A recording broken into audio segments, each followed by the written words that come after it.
మన దాంట్లో వీడియో కూడా ఉంటుంది. మూసీ డిపిఆర్పై కాంగ్రెస్ దొంగాట. డిపిఆర్ ఉందంటూ ప్రపంచ బ్యాంకుకు రుణం కోరిన వైనం. శాసన మండలిలో డిపిఆర్ లేదన్న మంత్రి శ్రీధర్ బాబు. ప్రభుత్వ తప్పుడు ప్రకటనపై సంచలన ఆధారాలను బయటపెట్టిన ఎమ్మెల్సీ కవిత. ఎవరి కోసం ఇదంతా అంటూ నిలదీత. బీఆర్ఎస్ పాలనలో ప్రపంచ బ్యాంకు రుణం కోరలేదు. హైదరాబాద్ను తాకట్టు పెడుతున్న కాంగ్రెస్. అసెంబ్లీ మీడియా పాయింట్లో ఎమ్మెల్సీ కవిత అంటూ కూడా మీరు చూస్తున్న పరిస్థితి కనబడుతుంది. ఏంది అంటే మూసీ మీద అంత మమకారం ఎందుకు అనేది మీకు మళ్ళొక్కసారి కూడా చెప్తా. మూసీ మీద అంత మమకారం ఏంటి అంటే ప్రపంచ బ్యాంకుకి ఇచ్చిన దాంట్లో చాలా క్లియర్గా ఏమని రాసి ఉంది అంటే రియల్ ఎస్టేట్, దాంతోపాటు అనేక రకాల పెట్టుబడులకు ఇన్వెస్ట్మెంట్ చేసే ఇన్వెస్టర్లను ఆకట్టుకునేందుకు మాత్రమే మేము దాన్ని చేస్తున్నాం అనేది దాంట్లో రుణం కావాలని అడిగింది. ఒకసారి చూడండి, మూసీ గుట్టురట్టు అంటూ కూడా చూసొచ్చు. మొదట 50,000 కోట్లు. పార్లమెంట్ ఎన్నికల ప్రచారం సందర్భంగా భువనగిరిలో సీఎం రేవంత్ రెడ్డి మాట్లాడుతూ 50,000 కోట్లతో మూసీ సుందరీకరణ చేపడుతున్నట్లు ప్రకటించారు. నెంబర్ 1. నెంబర్ 2, తర్వాత 71,000 కోట్లు. సీఎం చెప్పిన పక్షం రోజులలోనే ఓ కార్యక్రమంలో మంత్రి జూపల్లి కృష్ణారావు మాట్లాడుతూ 71,000 కోట్లు అంచనా వ్యయంతో మూసీ సుందరీకరణ చేపడుతున్నట్లు చెప్పారు. ఇక నెంబర్ 3, ఇది ఏకంగా 150,000 కోట్ల వ్యయం. జూలై 28న గోపనపల్లి ఫ్లైఓవర్ ప్రారంభోత్సవం సందర్భంగా ఏకంగా 1,50,000 కోట్ల అంచనా వ్యయంతో ప్రాజెక్టు చేపడుతున్నట్టు సీఎం రేవంత్ రెడ్డి కుండబద్దలు కొట్టాడు. ఏంది అంటే మొట్టమొదటిసారిగా ఆయన 50 కోట్లు అన్నాడు. దాని తర్వాత చివరికి 1,00,000 యాడ్ చేసి దాన్ని 1,50,000 కోట్లు చేసాడు.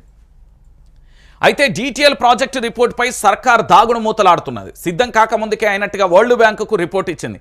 4,100 కోట్ల రుణం కోసం సెప్టెంబర్ 19న మున్సిపల్ కార్యదర్శి పేరిట నివేదిక. డిసెంబర్లో ప్రాజెక్టు స్టార్ట్ అవుతుందని స్పష్టీకరణ.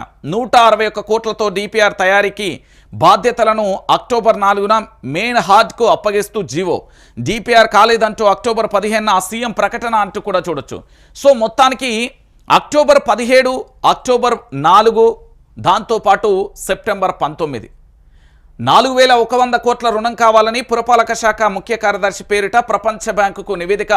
డిసెంబర్లోనే ప్రాజెక్టు మొదలవుతుందని స్పష్టీకరణ చేశారు. మూసీ డిపిఆర్ కోసం మెయిన్ హార్డ్ ఏది ఈ సంస్థకు సంబంధించి బాధ్యతలు ఇస్తూ జీవో జారీ చేస్తారు. అంటే డిపిఆర్ను రెడీ చేయాలి. డిపిఆర్ సిద్ధం కాలేదని సచివాలయంలో నిర్వహించిన ప్రెస్ మీట్లో సీఎం రేవంత్ రెడ్డి ప్రకటన చేసిండు.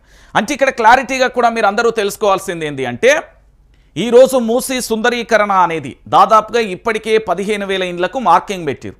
ఆ ఇండ్లందరినీ అక్కడ ఉన్నది ఎవరు? దళిత, గిరిజన, దాంతోపాటు లంబాడి, బీసీ, మైనారిటీ సోదరులకు సంబంధించే ఎక్కువ మూసీ పరివాహక ప్రాంతంలో ఉన్నారు. వీళ్ళందరినీ అక్కడి నుంచి ఎలాగైనా తరలించి దానిని మూసీ సుందరీకరణ అనే పేరుతోని రియల్ ఎస్టేట్ చేసి అక్కడ పెద్ద పెద్ద బిల్డింగులు కట్టి ఇన్వెస్టర్లను ఆకట్ చేసి టూరిజం లెక్క లేకపోతే రియల్ ఎస్టేట్ చేసి హాస్పిటల్స్ కానీ లేకపోతే ఇతరత్ర వాళ్ళందరినీ కూడా బహుళ అంతస్తుల నిర్మాణం చేపట్టేందుకు ఈ ప్రణాళిక నడుస్తున్నది అనేది వాస్తవం. ఇది యావత్తు తెలంగాణ సమాజానికి కూడా తెలవాలి. ఎందుకంటే రేవంత్ సర్కార్కు సంబంధించి పూర్తి స్థాయిలో మూసీ సుందరీకరణను రియల్ ఎస్టేట్గా మారబోతున్నదని వరల్డ్ బ్యాంకుకి ఇచ్చిన కాగితాలలో చాలా క్లారిటీగా కూడా ఉన్నది. అదే విషయాన్ని నిన్న ఎమ్మెల్సీ కవిత కుండ బద్దలు కొట్టినట్లుగా పూర్తి స్థాయిలో బట్టబయలు చేసిన పరిస్థితి కనబడుతుంది. సో మూసీ సుందరీకరణ అనేది ఒక గేమ్.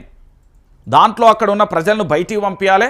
పంపించిన తర్వాత వీళ్ళు చేస్తే ఈ అంశానికి సంబంధించి మీరందరూ కూడా తెలుసుకోరు. ఏంది అంటే వరల్డ్ బ్యాంక్నే మోసం చేసే తీరుగా ఉన్నాయి. డిపిఆర్ రెడీ అయింది అంటూ వాళ్ళకు ఆల్రెడీ సెప్టెంబర్ 19నే చెప్పిళ్ళు, మళ్ళీ డిసెంబర్ 17న ఏం చెప్పిళ్ళు, అసలు డిపిఆర్ అనేది కాలే అని చెప్పిళ్ళు, మళ్ళీ అక్టోబర్ 17, దాంతోపాటు అక్టోబర్ 4వ తేదీన ఓ సంస్థకి ఇస్తున్నట్టు ఇట్లా రకరకాలుగా చెప్పిళ్ళు. అంటే తెలంగాణ ప్రాంత బిడ్డలందరూ కూడా తెలుసుకోవాల్సింది ఏంటంటే వీళ్ళు నయం అంటే మోసం చేస్తారండి అంతే.